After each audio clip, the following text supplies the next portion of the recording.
Good Sunday, everyone. Looking at our pollen forecast, we were about a 4.1 yesterday. We're going to be about 7.4 today. So with no rain chances today, it looks like that's going to let those pollen levels get up there a little bit higher. Be a little bit lower tomorrow with an increase in rain chances returning once again. Your top allergens are maple, oak, and grasses.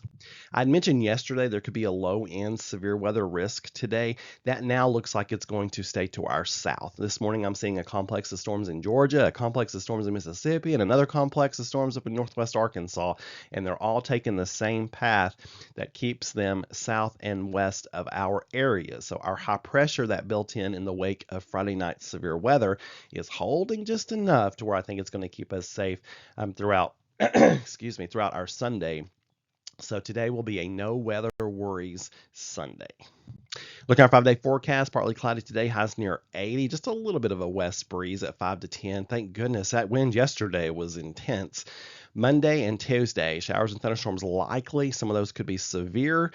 Highs in the upper 70s, hanging out around 80 on Tuesday. Wednesday and Thursday, we start cooling off. And with a chance of showers, it's going to feel very chilly by Wednesday night, dipping down in the upper 40s. And look at Thursday, highs only in the low 60s with overnight lows in the low 40s.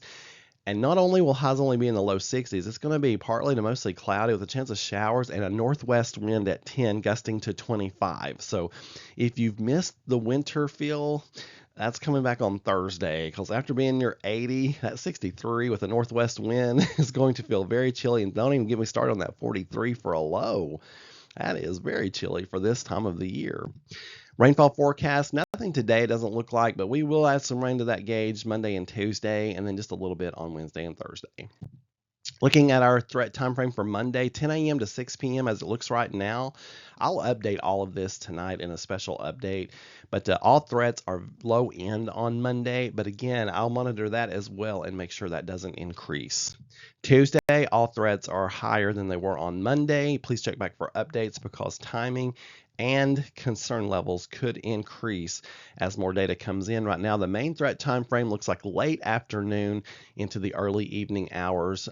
Should get out of here in time for us to get to bed at a decent hour.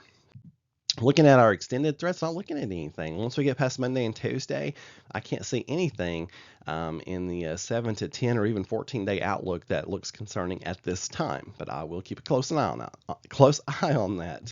On this day in weather history, watch us by Bramwell Travel. Wow, it was an active day.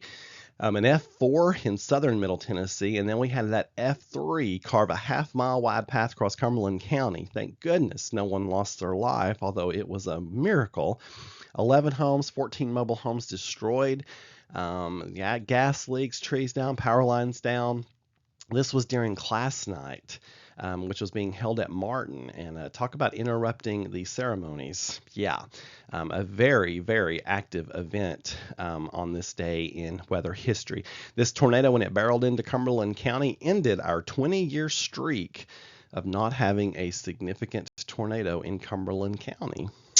You folks have a wonderful Sunday. Keep looking up to keep up with all this crazy weather. You just keep it right here to Meteorologist Mark.